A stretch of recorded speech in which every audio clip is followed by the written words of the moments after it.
High everyone, welcome back to my Mitali Mithai live blog. আসলে তোমরা সবাই অনেক ভালো আছো, তোমাদের ভালোবাসে আমরাও ভালো আছি।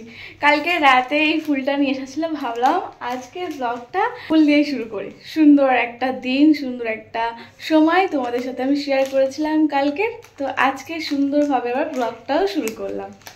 এই যে আমার ফেভারিট কালারের ফুল নিয়ে এসেছে ও। আজকের ব্লগটা আমি আর বর দুজন মিলেই শুরু করলাম। তোমরা অনেকেই জিজ্ঞাসা করেছিলে যে আমার বরের নামটা কি, তো তোমাদেরকে জানিয়ে দিই। আমার বরের একটা ডাক নাম আছে, একটা ভালো নাম আছে। ডাক নামটা হচ্ছে ইন্দ্র মণ্ডল, আর ভালো নামটা হচ্ছে অনেকটা বড়, ইন্দু মাধব মণ্ডল। চলো এখন আমরা যাব ছেলেকে নিয়ে আসতে, ওর পরীক্ষা শেষ হওয়ার সময় হয়ে গেছে, ওকে গিয়ে এবার নিয়ে আসবো। সকাল থেকে বৃষ্টি হয়ে যাচ্ছে, তাই আমি ওর সাথে যাচ্ছি। আর যাচ্ছে গেলে ওকে স্কুল থেকে নিয়ে আমরা দুজন মিলে একটু বাজারে যাব। দুজন নয়, তিনজন মিলে একটু যাব বাজারে, মাছ বা সবজি কিনে নিয়ে একেবারে ঘরে ফিরবো। চলো। যে গুড়ি গুড়ি করে বৃষ্টি পড়েই যাচ্ছে, ছাতা নিলেও ভিজে যাচ্ছে ও, তাই ওকে বললাম রেইনকোটটা পরে নেওয়ার জন্য। রেইনকোট পরে নিচ্ছে। আমার রেইনকোট নেই, তাই মাথায় ছাতা নিয়ে যাচ্ছি। আদিত্যকে মাথায় ছাতা দিয়ে নিয়ে আসতেও পারবো। গাড়ি যে চালাই তারই বেশি একটুখানি জলটা পড়ে, পেছনে বসে থাকলে গুড়ি গুড়ি বৃষ্টিতে গায়ে ভেজে না। টাকা নিয়েছি, বাজারে যাব, বাজার করে নিয়ে আসবো। তুই মাথায় রেইনকোটের টুপিটা পরে নাও। হ্যাঁ, ব্যাগটা নিতে হবে, ঠিক বলেছো। ওদের স্কুলে চলে এসেছি, 8:30 বলেছে ছুটি। তো আমরা এখন বাজে কটা, 8:35 না? চলে এসেছি, এখনো ছুটি হয়নি, ওয়েট করছি, আমরা ওয়েট করে আছি। ও বার হলে ওকে নিয়ে যাবো বাজারের সাথে করে। ওকে বলছি এই বৃষ্টি হচ্ছে, ওকে ভিজে ভিজে না নিয়ে যাওয়াটাই ভালো হবে। দেখো তুমি রেইনকোট পরে আছো, আমি ছাতা মাথা দিয়ে আছি, এই বাইকে করে গিয়ে আবার বাজারে ওকে নিয়ে যেতে হবে টানতে টানতে। টোটো করে নয় নিয়ে, ওদের টোটো আছে স্কুলে টোটো করে নয় চলে যাবে। দেখো তুমি যেটা ভালোবাসো। এই বর্ষাকালের সময় আর যা জ্বর হচ্ছে, জ্বরটা হলে ভালো হতে চায় না। আদিত্যদের স্কুল গাড়িও চলে এসেছে, ও ওকে নিয়েই যাবে। আমার ভয় একটাই, যদি নিয়ে যাই সাথে করে বৃষ্টিতে ভিজে যদি জ্বর টর এসে যায় পরীক্ষার সময়, বলো না। এই যে আদিত্যকে নিয়ে নিয়েছে। পরীক্ষা কেমন হলো, লিখেছো কিছু? কি লিখতে দিয়েছিল অন্টু? কি লিখতে দিয়েছিল? একচন্দ্র আদিত্য লিখেছে তো? একচন্দ্র মুমিও কি লিখেছে? হ্যাঁ, একচন্দ্র 1 লিখেছো তো তুমি? মুখে লেখে না তো লিখেছে। একচন্দ্র লিখেছিলে? ম্যাডামকে বলো না এটা কেটে দিতে। 1 2 লিখেছিলে? বলেছে কাটু কেটে দেয়নি। কেটে দেয়নি? কোন ম্যাডাম? চলো আজকে ঘুরতে এসে আমার বাইক খারাপ হয়ে গেছে। ওয়েদারটা দেখো কত সুন্দর হয়ে আছে। আমরা চলে এসেছি উত্তরভাগ বাজারে। এই ভেতরটা বাজার আছে, আর এই সামনেটা দেখো কি সুন্দর জায়গাটা। ওই সামনে দিয়ে কত বড় একটা খাল জলাশয় গিয়েছে। সামনের ওয়েদারটা এত সুন্দর হয়ে যাওয়ার কারণ আরও একটা আছে, বৃষ্টি হচ্ছে বলে। চলো বাজারের দিকে যাই। আদিত্য চলো। গুটি গুটি পায়ে তো সবজি দেখো, আজ একটু সবজি নেবো। প্রথমে আগে মাছ বাজারে যাবো, মাছের দিকে যাচ্ছি, মাছ নেবো। এটা শুধু সবজির মার্কেট, সবজি বিক্রি হচ্ছে, অনেক সবজি আছে। একটু কচু কিনে নিয়ে যাবো, গুড়ি কচু খাওয়ার অনেকদিন ধরে ইচ্ছা হচ্ছে। বড় বড় মাছ দেখো, এটা শুধু মাছ বাজার। আরে তো কি মাছ খাবে বলবে? হ্যাঁ, তুমি যেটা বলবে সেটা নিয়ে যাবো। অনেকটা রাতে বাড়ি এসেছিলাম বলে মিঠাইকে নিয়ে আসিনি, মিঠাই আমার দাদুর বাড়িতেই আছে।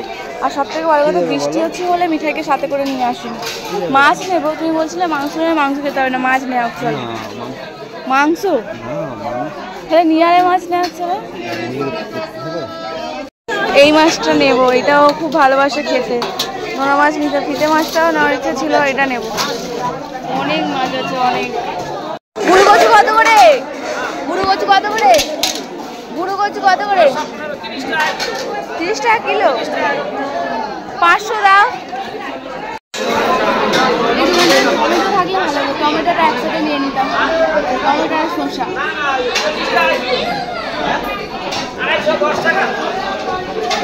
সকাল সকাল চলে এসেছিলাম, তাই সবজি মার্কেটে সব রকম যা যা চেয়েছিলাম সেই রকমই সবজি পেয়ে গেছি। একটু কচু নিয়েছি, লঙ্কা নিলাম, 2 আঁটি কলমি শাক, টমেটো, শসা, এদিক ওদিক করে অনেকগুলোই সবজি বাজার করে নিলাম। আদিত্য ওদিকে বিরক্ত হচ্ছে, অনেকটা সকালবেলা স্কুলে এসেছিল, পরীক্ষা দেওয়ার পর বাড়িতে গিয়ে ও কোথাও একটু ফ্রেশ হবে, তা না ওকে নিয়ে চলে এসেছি বাজারে। ওর বাবা ভেবেছিল ওকে যদি নিয়ে যাই সাথে করে ওর ভালো লাগবে, তাই ওকে নিয়ে আসা হয়েছিল। আমি তো বুঝতে পেরেছিলাম যে এই বৃষ্টির দিনে ওকে নিয়ে যাব স্কুল থেকে আবার বাজারে, তো ওর একটু বোরিং ফিল হবে, তাই একটু বিরক্ত করছে ও। বাজার করে নিচ্ছে, শসা ওদিকে বাছছি আমি। এই মার্কেটটা অনেকটা বড়, যা চাইবে সব রকম পাবে। একটা জিনিস দেখে অবাক হলাম, বিস্কিটের প্যাকেট ছাড়া এমনি শুধু বিস্কুট বিক্রি হচ্ছে শ হিসাবে।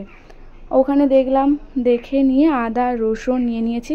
কালকে রাতে ঘুমিয়ে পড়েছিল যখন ও এনেছিল, তো আজকে সবাইকে একটু কেটে কেটে দিয়েছিলাম। ও স্কুল থেকে বাড়ি আসতে ওকে কেটে দেওয়া হচ্ছে। এই তো একটু ছড়িয়ে না, দাঁড়াও একটুখানি রেখে দিই ওকে, বাটি না দাও দেখি, ওকে কিছুটা কেটে দিই আর ঠাকুমার তো রেখে দিই, কিছুটা কেটে রেখে দিই আর তারপরে তুমি খাবো। তোমাকে বেশিটা, ঠিক আছে? এটা তোমার বড়টা তোমার, ঠিক আছে? ওকে ওকে বেবি, হাত ধুয়েছো তো? হাত ধুয়েছি। আমার ভালো ছেলে।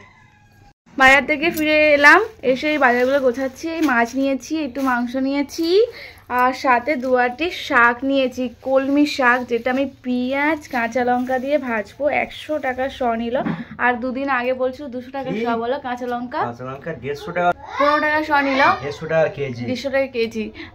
আর একটা ছিল, সেটা ছিল 100 টাকা, তাই না? ছোট ছোট সেটা।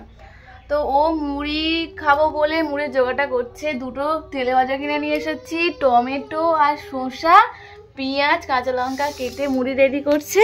আর এদিকে আমি সবজি বাজারগুলো গোছাচ্ছি। অনেক দিন ধরে ইচ্ছা হচ্ছিলো এই যে গুড়ি কচু দিয়ে আলু দিয়ে মাছের তরকারি করবো, মাখা মাখা। আর শসা নিয়েছি সাথে, বানাচ্ছি। আর শ্বশুর মশাই দেখো দেখছে আর আমার কথা শুনছে। বাবা এসে আমার কাছে দেখছে আমি কিভাবে কথা বলছি, কোথায় কথা বলছি, কার সাথে কথা বলছে। এই যে আমি ভিডিও বানাই, সেই ভিডিওতে কথা বলছি, দেখেছো? আর সমস্ত জোগাড় করে নিয়ে বসেছি। এদিকে মাংসটাকে কষানোর জন্য মশলা করেছি। মাছটা প্রথমে ভেজে নিয়েছিলাম, ভাতটা হয়ে গেছে। এদিকে শাকটা কাটবো আর চিচিঙাটা কাটবো ভাজার জন্য। তরকারিটা মশলা কষিয়ে নিয়ে দিয়ে দেবো মাংসের সাথে, তারপরে আমি ওই শাক আর চিচিঙাটা কেটে নেব। নিলে এক এক করে আমার সমস্ত রান্না হয়ে যাবে। রান্না কমপ্লিট, শাক ভাজা, শুকনো লঙ্কা দিয়ে চিচিঙে ভাজা হয়েছে, আর সাথে রয়েছে চিকেন। তো আজকে দুপুরে খাওয়া দাওয়াটা করে নিই, দুজন মিলে একসাথে বসে। আদিত্যকে খাইয়ে ঘুম পাড়িয়ে দিয়েছি, তারপরে আমরা দুজন মিলে খেতে বসেছি। সন্ধ্যা হতে ইচ্ছা হয়েছে একটু ক্যানপা খাবো, আর আদিত্যকে সাথে করে নিয়ে আমরা 3জন মিলে চলে এসেছি। একটু আলোই আসো না গো, মুখ দেখা যাচ্ছে না। তাতে আমাদের ঘরের সামনে এখানে এত কিছু দোকানপত্র সব কিছু আছে, ঘোরার জায়গা আছে, আমি জানতামই না। আজকে এসে দেখছি হেভি লাগছে। বাড়ির সামনে বড় বাবার মন্দির রয়েছে, অনেক বড় করে। মন্দিরটা লাইটিং লাগিয়ে সাজাচ্ছে, পুজো হয়। এই যে শ্রাবণ মাস চলছে, 5টা শনিবার ধরে 100-200 লোকের। আমাদের বাড়ির সামনেই পঞ্চায়েত আর খিচুড়ি স্কুল, এটা আইসিডি স্কুল।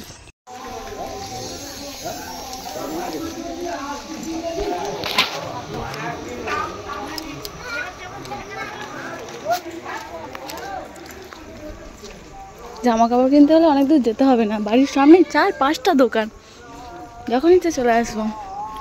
বাড়ির সামনেই সব কিছু।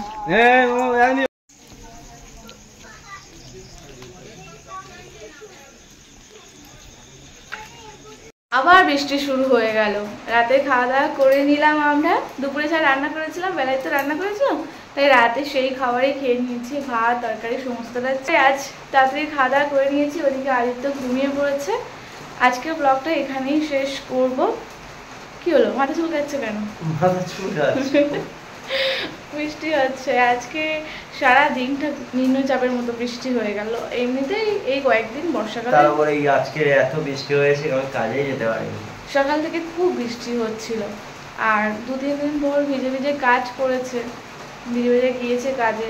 তাই আজ বললাম যে ঠিক আছে, এত বৃষ্টি হচ্ছে আজ নয় ছুটি করে নিলে। কাজে যায়নি, আজকে বাড়িতেই ছিল।